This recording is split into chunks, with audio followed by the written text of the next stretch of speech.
¿Cómo leer la Biblia? C.H. Spurgeon. No habéis leído. No habéis leído. ¿Y si supieseis qué significa? Mateo 12, 3-7. Los escribas y los fariseos eran ávidos lectores de la ley. Estudiaban los libros sagrados continuamente, escudriñando cada palabra y cada letra. Tomaban nota de cosas muy poco importantes, como cuál era el versículo que se hallaba a la mitad del Antiguo Testamento, cuántas veces aparecía una determinada palabra, y aun cuántas veces aparecía una letra, el tamaño de la letra y su posición concreta. Nos han dejado montones de notas sobre las meras palabras de las Sagradas Escrituras. Para el caso, podían haber hecho lo mismo con otro libro, y la información habría sido tan importante como los hechos que habían tan industriosamente recogido concernientes a la letra del Antiguo Testamento. Eran, sin embargo, intensos lectores de la ley.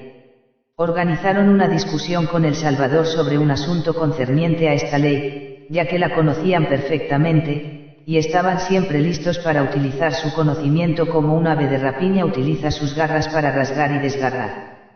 Los discípulos de nuestro Señor habían arrancado algunas espigas de trigo, y las restregaban entre sus manos. De acuerdo con la interpretación farisaica, restregar una espiga de trigo era una manera de trillar, y, como era pecado trillar en día de reposo, debía serlo también restregar una espiga o dos de trigo cuando uno estaba hambriento un día de reposo por la mañana. Este era su alegato, y con ello y con su versión de la ley del día de reposo, se acercaron al Salvador. Jesús solía llevar a menudo la guerra al campo del enemigo, y así lo hizo en esta ocasión. Fue a su propio terreno y les dijo, ¿no habéis leído? Esta era una pregunta muy cortante para los escribas y fariseos, aunque aparentemente no hay dificultad alguna en ella. Era la pregunta más natural y correcta que podía hacerles. Ay, pero el hecho es que se la planteó precisamente a ellos. ¿No habéis leído? Leído. Podían haber dicho, ¿cómo? Nosotros hemos leído la ley muchas veces. La leemos siempre. Ningún pasaje escapa a nuestros ojos críticos. Pero nuestro Señor vuelve a plantear la pregunta otra vez, ¿no habéis leído? Como queriendo dar a entender que no la habían leído nunca, aunque, como sabemos, eran los mejores lectores de aquel tiempo. Lo que les estaba insinuando era que no la habían leído nunca, y de paso les dio la razón por qué les había preguntado si la habían leído.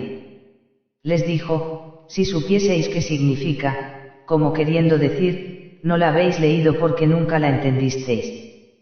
Conocéis las palabras, habéis contado las letras y habéis marcado la posición de cada versículo y palabra, y sabéis muchas cosas acerca de cada libro, pero no tenéis ni idea de cómo leer, porque no habéis aprendido cómo hacerlo, no entendéis, por lo que se puede decir que no leéis. Sois simples ojeadores o contempladores de la Escritura. No la habéis leído porque no la comprendéis. Este es precisamente el primer punto de esta disertación. 1. Entender lo que leemos. Creo que no necesito señalar la necesidad de leer las Escrituras. Ya sabemos cuán necesario es alimentarnos de la palabra de Dios. Necesito preguntarte si lees la Biblia o no. Nos encontramos en una época en la cual se leen muchas revistas y periódicos, pero no la Biblia, como debiera ser. Antiguamente en Inglaterra se tenían pocos libros, pero la gente tenía una biblioteca en un solo libro, la Biblia. Y hay que ver cómo lo leían. Qué poco de la Escritura se encuentra en los sermones modernos en comparación con los de aquellos maestros de la teología, los puritanos. Casi cada una de sus frases parece arrojar luz sobre un texto de la Escritura, no solamente aquel sobre el que están predicando, sino muchos otros que salen a la luz en el transcurso del sermón. Yo le pediría a Dios que nosotros los ministros nos mantuviésemos más cerca del antiguo y gran libro. Si así lo hiciéramos, seríamos predicadores instructivos, aunque no estuviésemos al tanto de las nuevas corrientes, o del pensamiento moderno. Para los que no tienen que predicar, el mejor alimento es la propia palabra de Dios. No digo que los sermones y los libros no sean buenos, pero los arroyos pierden su natural frescura conforme se deslizan desde el manantial, incorporando en su recorrido impurezas a esa agua, una vez pura y ahora diferente. Siempre es mejor beber del manantial que de un depósito. Encontrarás que leer la palabra por ti mismo, leer, no simplemente hojear, es la manera más segura de crecer en la gracia. Debemos beber de la leche pura de la palabra de Dios, y no de la adulterada con el agua de las palabras del hombre. Lo que quiero demostrar es que mucha de la lectura bíblica que hoy se hace no tiene nada de bíblica. Los versículos se deslizan delante de nuestros ojos, y las frases planean por nuestras mentes, pero realmente no leemos. Un antiguo predicador solía decir que la palabra de Dios circula libremente hoy en día, ya que por un oído entra y por otro sale. Esto es lo que pasa con algunos, que pueden leer mucho porque no leen nada. Los ojos miran, pero la mente no piensa, no medita. Se comportan como los pájaros que vuelan pero no construyen nidos donde poder reposar. Esta clase de lectura no merece el nombre. La esencia de la verdadera lectura es entender lo que se lee. Leer no es simplemente ponerse delante de un libro. Existe lo que podríamos llamar, orar en la oración, un orar que es el corazón de la oración. De igual manera en la alabanza hay un alabar en el cántico, un fuego interno de intensa devoción que constituye el meollo y significado último del aleluya. Lo mismo debe ocurrir con la lectura de las Escrituras. Debe haber una lectura viva, fogosa, verdadera de la palabra de Dios. Esta es la lectura que nuestras almas requieren. Pero si no leemos así, la lectura se convierte en un mero ejercicio técnico que no sirve para nada. No entender lo que leemos equivale a no leer. Algunos se consuelan con la idea de que por haber leído un capítulo ya han efectuado una buena acción, aunque no hayan entendido nada. Esto no pasa de ser una superstición. Leer sin entender es como leer un libro al revés. Igualmente, si tuviésemos un Nuevo Testamento en griego, sin entender esta lengua, sacaríamos el mismo provecho mirándolo que leyendo el Nuevo Testamento en nuestro idioma sin comprender con el corazón lo que leemos. La letra no salva el alma. La letra mata en muchos sentidos, y nunca puede otorgar vida. Si te quedas solamente con la letra, puedes ser tentado a usar esta misma letra como un arma contra la verdad, al igual que los fariseos. Tu conocimiento de la letra puede engendrar orgullo en tu corazón, y esto solamente serviría para destruirte. Es el espíritu, el significado profundo y real, el que penetra en el corazón, y por el cual somos bendecidos y santificados. Llegamos a estar saturados con la palabra de Dios, como el vellón de Gedeón, y esto solamente puede ocurrir si recibimos esta palabra en nuestras mentes y corazones como la verdad de Dios, regocijándonos por ello. Debemos entender, pues, la palabra, de lo contrario, no la leemos correctamente. Ciertamente, el beneficio de la lectura debe llegar al alma a través del entendimiento. Tiene que haber un conocimiento de Dios antes de poder amarle. Tiene que haber un conocimiento de las cosas divinas, tal y como son reveladas, antes de poder disfrutar de ellas. Debemos procurar entender, en la medida que nos permitan nuestras mentes finitas, qué es lo que Dios quiere decir con esto o aquello. Si no es así, podemos besar el libro sin amar su contenido, podemos reverenciar la letra, sin tener respeto a Dios, que es el que nos habla en esas palabras. No nos podemos sentir alentados con algo que no entendemos, ni encontrar una guía para nuestra vida en aquello que no comprendemos. Tampoco es posible moldear nuestra personalidad de acuerdo con la palabra si no la entendemos. Mentes despiertas. Si hemos de entender lo que leemos, nuestras mentes deben estar bien preparadas a la hora de estudiar la Escritura. No siempre, me parece, estamos preparados para leer la Biblia. A veces, sería mejor detenernos antes de abrir el libro. Quita tu calzado de tus pies, porque el lugar en que tú estás, Tierra Santa es, Ex 3, 5. No podemos tomar la Biblia y entrar en sus misterios celestiales inmediatamente después de un largo y agotador día de preocupaciones y trabajo. De la misma manera que bendecimos la comida antes de comerla, así también deberíamos pedir a Dios bendición para entender su palabra, la comida celestial. Pide al Señor que fortalezca tus sentidos antes de atreverte a mirar la eterna luz de la Escritura. La lectura de la Biblia es la hora de la comida espiritual. Pídele al Señor que puedas reunir todas y cada una de tus habilidades a la hora de participar de su festín, a la hora de comer su preciosa comida.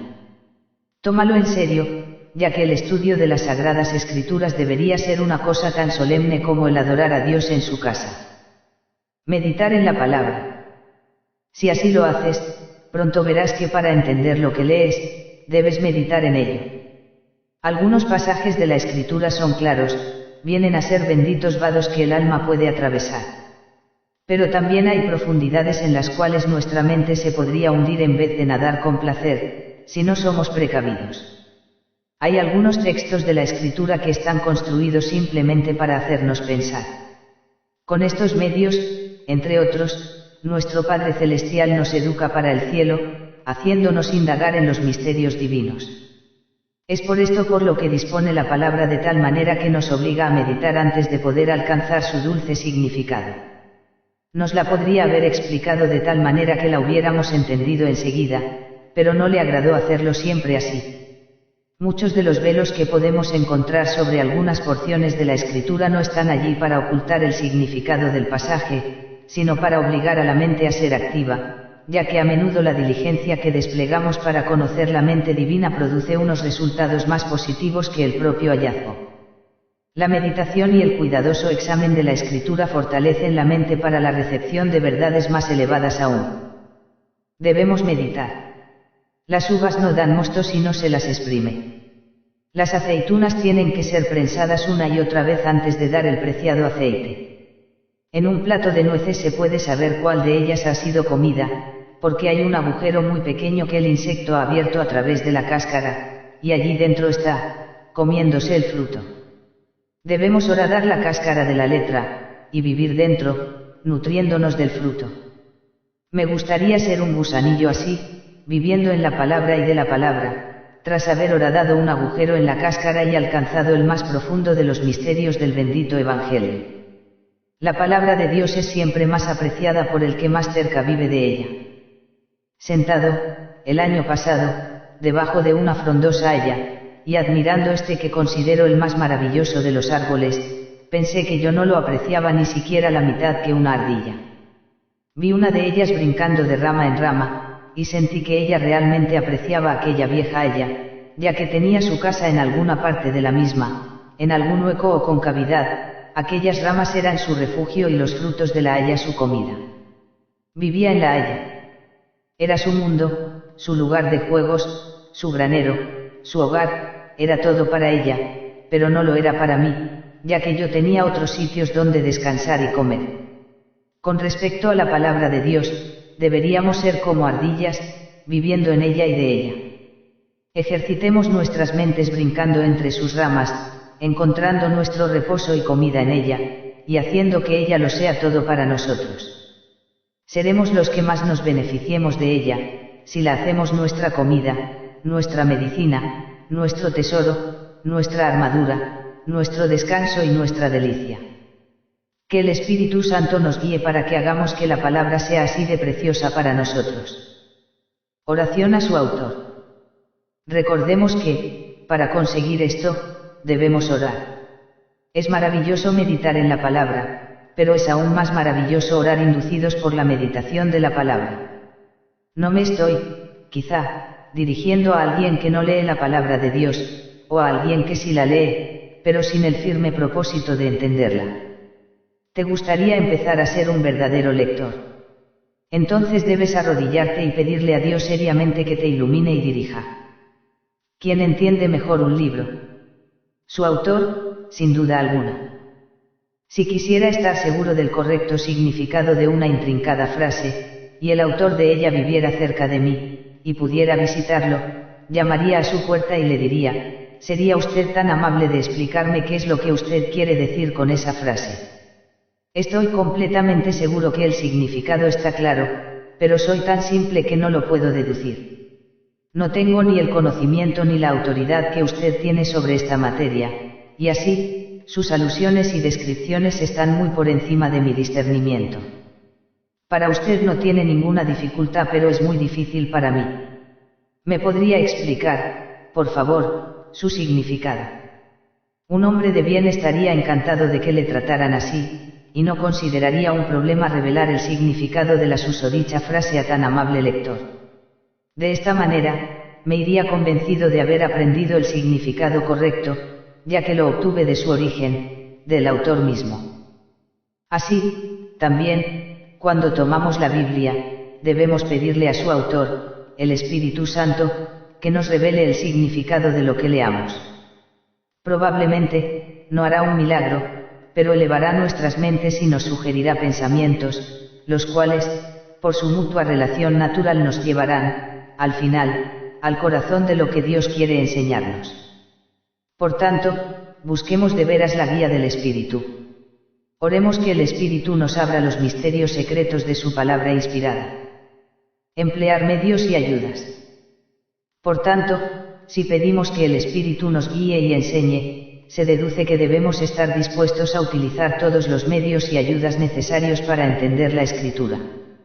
Cuando Felipe le preguntó al eunuco etíope si entendía la profecía de Isaías, éste le dijo: ¿y cómo podré, si alguno no me enseñare? HCH 8 y 31. Entonces Felipe subió con él al carro y le explicó la palabra del Señor. Algunos, pretendiendo ser enseñados por el Espíritu Santo, rechazan la instrucción que pueden recibir de libros o de hombres. Así no se honra al Espíritu de Dios, es una falta de respeto hacia Él, ya que si Él concede a algunos de sus siervos más luz que a otros, y es evidente que lo hace, entonces aquellos están obligados a compartir esta luz con estos, y utilizarla para la edificación de la Iglesia. Pero si una parte de la Iglesia se niega a recibir esta luz, ¿para qué la dio el Espíritu? Implicaría que Dios ha cometido un error al otorgar sus dones y virtudes mediante el Espíritu Santo. Está claro que no puede ser así. El Señor Jesucristo se complace en dar más conocimiento de su palabra y más comprensión de ella a algunos de sus siervos que a otros, y debemos aceptar gozosos el conocimiento que Él nos da, cualesquiera que sean los medios que Él elija para hacerlo. Estaríamos llenos de maldad si dijésemos: no queremos los tesoros celestiales que se encuentran en vasos terrenales. Si Dios nos diese sus tesoros celestiales de su propia mano, y no a través de vasos terrenales, los aceptaríamos. Creemos que somos demasiado sabios, demasiado elevados, demasiado espirituales para que no nos importen las joyas que pudiésemos encontrar en vasos de arcilla. No oiremos a nadie ni leeremos nada, excepto la Biblia. Tampoco aceptaremos la luz que pudiera venir a través de un agujero en nuestro techo. Preferimos quedarnos a oscuras antes que ver por medio de la luz de la vela de otro hermano. Hermano, no caigamos en tal estupidez. Si la luz viene de Dios, y es un niño quien la trae, aceptémosla gozosamente. Si alguno de sus siervos, bien sea Pablo, o Apoulos, o Cefas, ha recibido luz de Dios, he aquí, todo es vuestro, y vosotros de Cristo, y Cristo de Dios. 1 Cor 3, 22-23. Por tanto, aceptemos la luz que Dios ha encendido, y pidamos que por gracia podamos hacerla brillar sobre la palabra de Dios para que, cuando la leamos, la entendamos. No deseo decir nada más acerca de esto, aunque me gustaría recalcar algo. Tenemos Biblias en casa, ya lo sé. También sé que no nos gustaría estar sin ellas y que pensamos que seríamos paganos si no las tuviésemos. Las tenemos muy bien guardadas, y son pero que muy bonitas. No están ni dobladas ni rotas, y no es probable que lo estén nunca, ya que solo salen los domingos para que les dé un poco el aire, y el resto de la semana están bien guardaditas junto con el pañuelo de la chaqueta del traje de los domingos.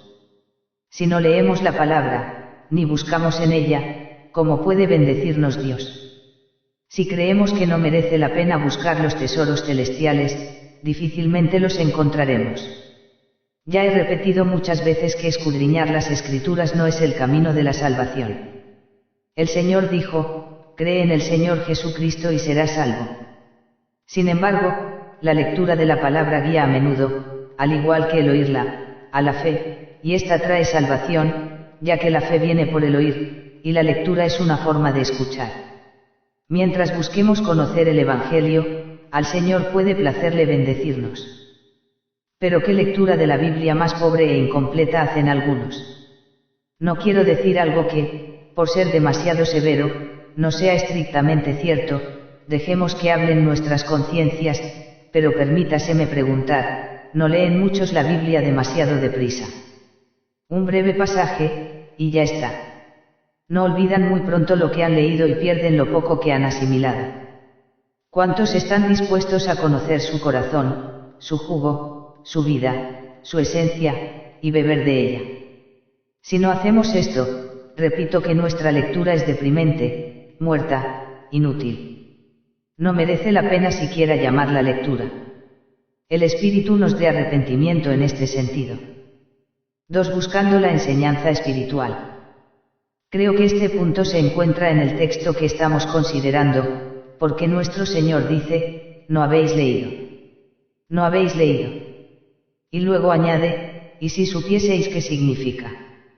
El significado tenía un componente muy espiritual. El texto que estaba citando era, misericordia quiero, y no sacrificio. Un texto tomado del profeta Oseas. Los escribas y los fariseos hacían hincapié en la letra, el sacrificio, la ofrenda de bueyes, etc. Pasaban por alto la enseñanza espiritual del pasaje, misericordia quiero y no sacrificio. Está claro que Dios prefiere que nos preocupemos por nuestros semejantes, más bien que por observar cualquier ceremonia de la ley que haga pasar hambre o sed y cause por ellas la muerte a cualquiera de las criaturas que Él hizo con sus propias manos.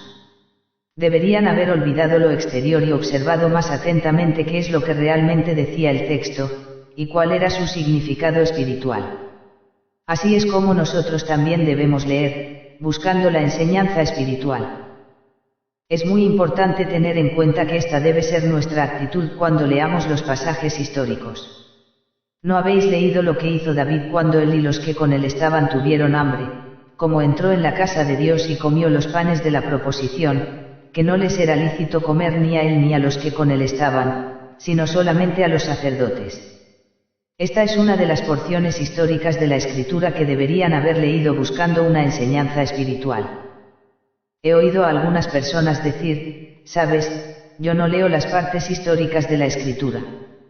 Querido amigo, los que hablan así no saben lo que dicen.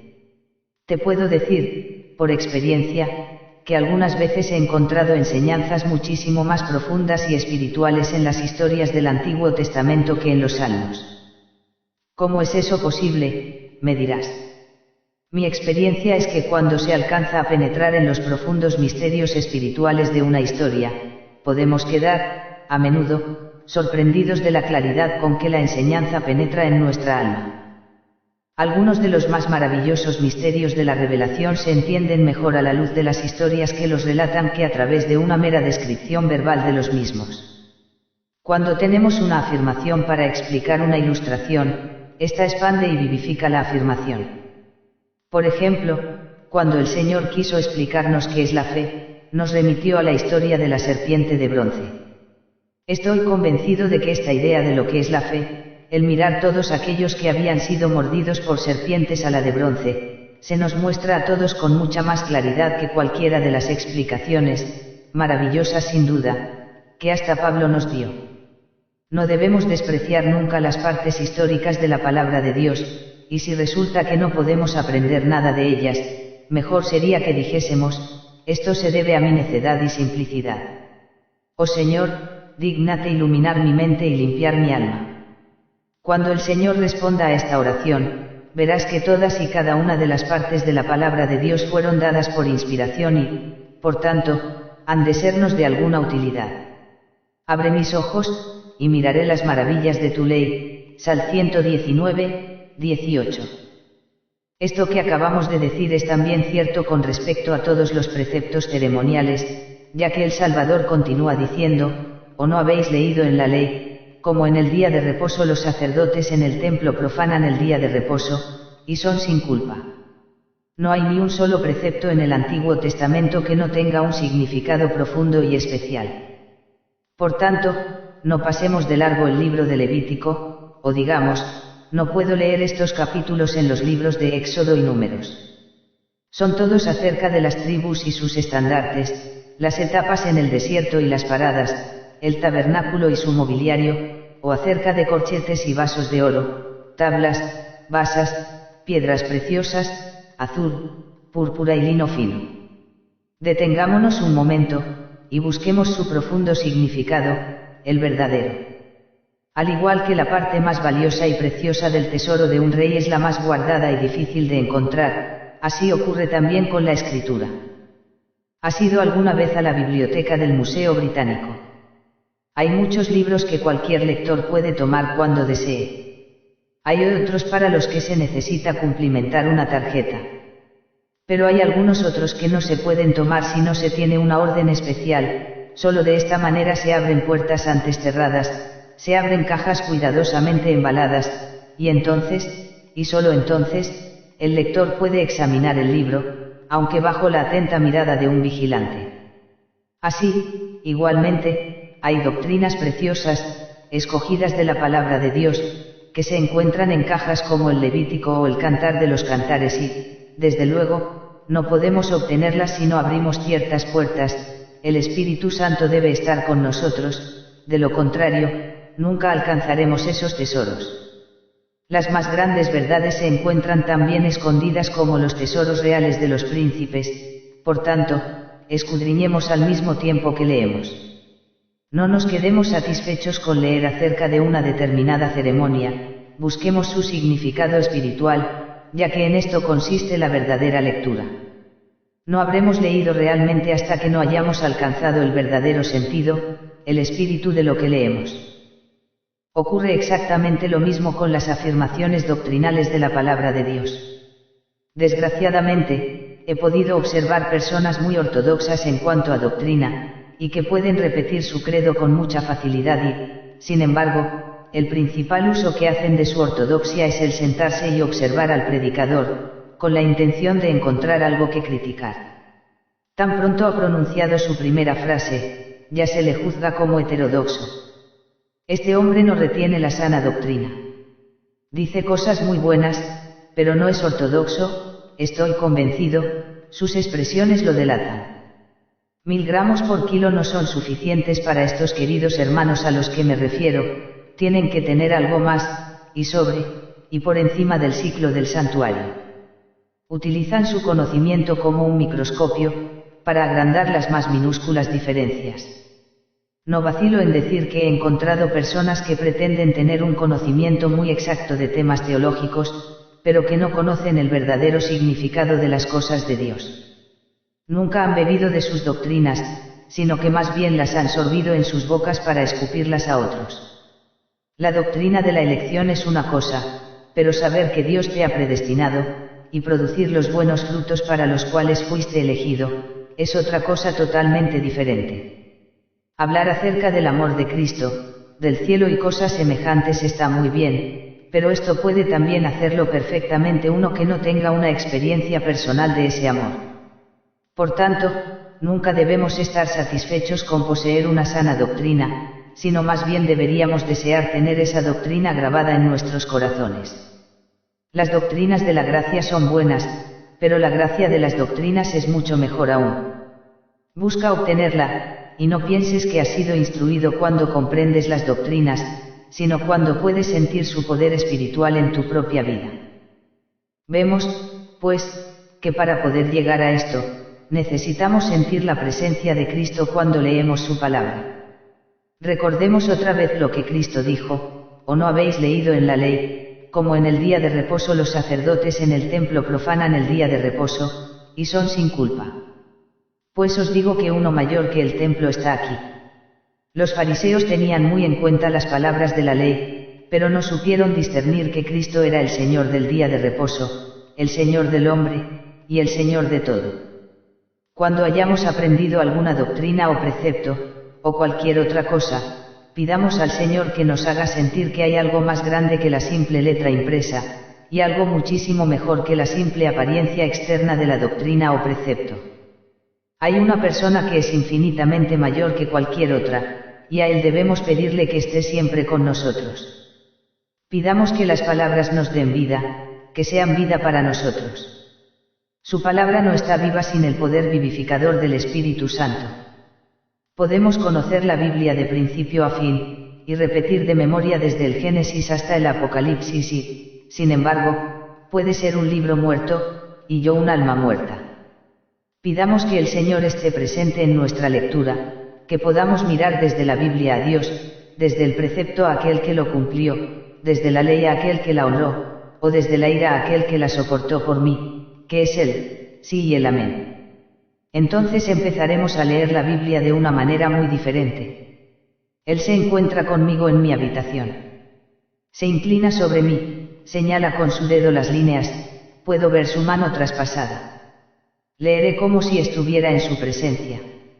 Leeré sabiendo que Él es la sustancia de lo escrito, que Él es la prueba de que esto es palabra de Dios y que Él mismo la ha escrito, que Él es la conclusión de todas las escrituras, así como su autor. Esta es la única forma de llegar a ser sabios. Conoceremos la esencia de la escritura si podemos mantener a Cristo con nosotros cuando leemos.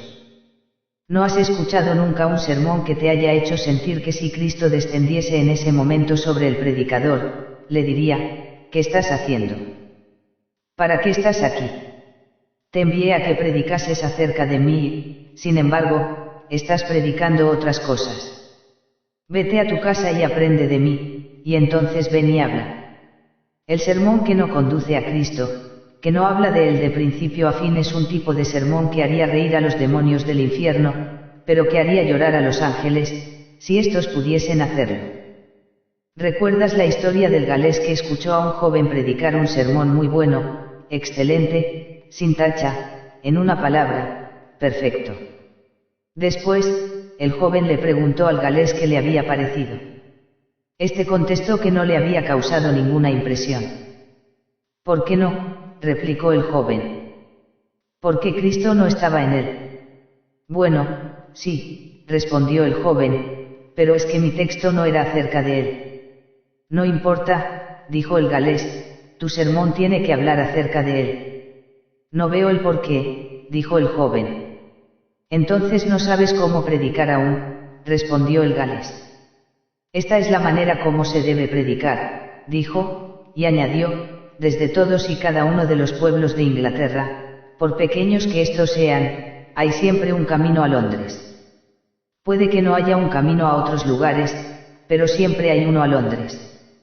De igual manera, desde cada texto de la Escritura hay un camino que conduce a Cristo, y para predicar debe uno preguntarse, ¿cómo puedo ir desde este texto a Cristo? Y entonces, y solo entonces, ir y predicar a Cristo. Pero, dijo el joven, supongamos que encuentro un texto que no conduce a Cristo. He predicado durante 40 años, dijo el galés, y nunca he encontrado un texto así, pero si alguna vez lo encuentro, aunque tenga que ir campo a través, no terminaré mi predicación sin referirme a mi maestro. Tal vez algunos piensen que he ido un poquito lejos, yo pienso que no es así. No debemos pensar en leer nuestras Biblias sin tener al Señor delante, sin sentirlo con nosotros. El Señor y Maestro de todo lo escrito es Él. Y Él será quien haga estas cosas agradables y preciosas para nosotros si nos damos cuenta que Él está allí. Si no encontramos a Cristo Jesús en las Escrituras, estas no nos servirán de mucho, pues ¿qué es lo que el Señor mismo dijo? Escudriñad las Escrituras, porque a vosotros os parece que en ellas tenéis la vida eterna, y no queréis venir a mí para que tengáis vida, y si esto es así, nuestra búsqueda no vale para nada, ya que no encontramos vida en ellas, además de que permaneceremos muertos en nuestros pecados. Esperemos que esto no nos ocurra a nosotros. 3. Este tipo de lectura es útil. Por último, esta manera de leer las Escrituras, que implica entender y penetrar en la espiritualidad de su mensaje, y descubrir en ellas a la persona divina, es útil, como dice el Señor, y si supieseis qué significa, misericordia quiero y no sacrificio, no condenaríais a los inocentes. No tengo tiempo para seguir hablando de estos beneficios, pero me gustaría decir, como resumen, que la lectura diligente de la palabra de Dios, así como un firme propósito de descubrir su significado, engendra vida espiritual. Somos engendrados por la palabra de Dios, es el instrumento usado para nuestra regeneración. Por tanto, ama tu Biblia, mantente cerca de ella. Tú que buscas al Señor, debes creer, en primer lugar, en Jesucristo. Pero mientras estés en oscuridad y tinieblas, ama tu Biblia y busca en ella. Llévala contigo cuando te acuestes, y cuando te levantes por la mañana, si es demasiado temprano para salir de tu cuarto molestando así al resto de la familia, lee en la misma habitación durante media hora más. Di, Señor, guíame a leer la porción de escritura que pueda servirme de bendición. Ayúdame a entender cómo yo, un pobre pecador, puedo reconciliarme contigo. Recuerdo que cuando yo empecé a buscar al Señor, recurrí a mi Biblia y algunos otros libros como Llamada a los inconversos de Baster, una guía segura al cielo de Alleine y Origen y Progreso de Dadrill, ya que yo pensaba, me temo que me perderé, pero quiero saber por qué. Siento que nunca encontraré a Cristo, pero esto no será porque no le haya buscado. Este era el temor que me perseguía constantemente. Pero dije, lo encontraré, si es que puede ser encontrado. Leeré, pensaré. Nunca ha habido un alma que habiendo buscado sinceramente a Dios, y con todo su corazón, no lo haya encontrado, y que no haya sido llena con la preciosa verdad de Cristo. Después es cuando nos damos cuenta de que Él ha estado siempre allí, y que nosotros, pobres y ciegas criaturas, estábamos en tal laberinto que no podíamos verlo. Aférrate a la Escritura no es Cristo, pero es la guía que te llevará a Él. Sigue su guía fielmente. Cuando hayas sido regenerado y hayas recibido nueva vida, sigue leyendo, ya que la lectura te confortará. Verás más de lo que el Señor ha hecho por ti. Aprenderás que has sido redimido, adoptado, salvado, santificado. La mitad de los errores de este mundo proceden de aquellos que no han leído la Biblia. ¿Creería alguno que el Señor dejaría perecer a uno de sus queridos hijos si leyese un texto como este, y yo les doy vida eterna, y no perecerán jamás, ni nadie las arrebatará de mi mano? Leyendo esto me convenzo de la perseverancia final de los santos. Lee, por tanto, la palabra de Dios y te será de mucho consuelo, también te servirá de alimento. Es tanto tu comida como tu vida. Escudriñala, y te fortalecerás en el Señor y en el poder de su fuerza. Además, te servirá de guía. Los mejores cristianos, los que caminan más cerca de Él, son aquellos que más leen y guardan la palabra de Dios. A menudo, cuando no sepas qué hacer, verás un texto que se de la Escritura y dice, sígueme. Algunas veces he visto una promesa de Dios brillando delante de mí, como brillan los faroles en la calle. Solo un toque, y una frase o designio resplandece. He podido comprobar cómo un texto de la Escritura ha iluminado así mi alma. He conocido que era la palabra de Dios para mí, y he continuado mi camino regocijándome. Encontrarás miles de ayudas si realmente lees este maravilloso libro. Al entender mejor las palabras, lo apreciarás más, y conforme envejezcas, la Biblia crecerá contigo, y llegará a ser tu manual de devoción senil, al igual que anteriormente fue un libro de historias para niños. Además, siempre será un libro nuevo para ti, como si fuese una nueva Biblia, que se hubiera imprimido ayer, y en la cual nadie hubiera leído ni una sola palabra. Y será aún más preciosa por todos los recuerdos que evoque en nosotros. Conforme vayamos pasando páginas, estas nos irán trayendo a la memoria los acontecimientos de nuestra vida, que no serán olvidados en toda la eternidad, sino que permanecerán para siempre junto con las promesas de gracia. Que el Señor nos enseñe a leer su libro de vida que Él ha abierto ante nosotros aquí en la tierra, para que nosotros podamos leer claramente nuestros títulos en el libro de amor que aún no hemos visto, pero que será abierto el último y gran día.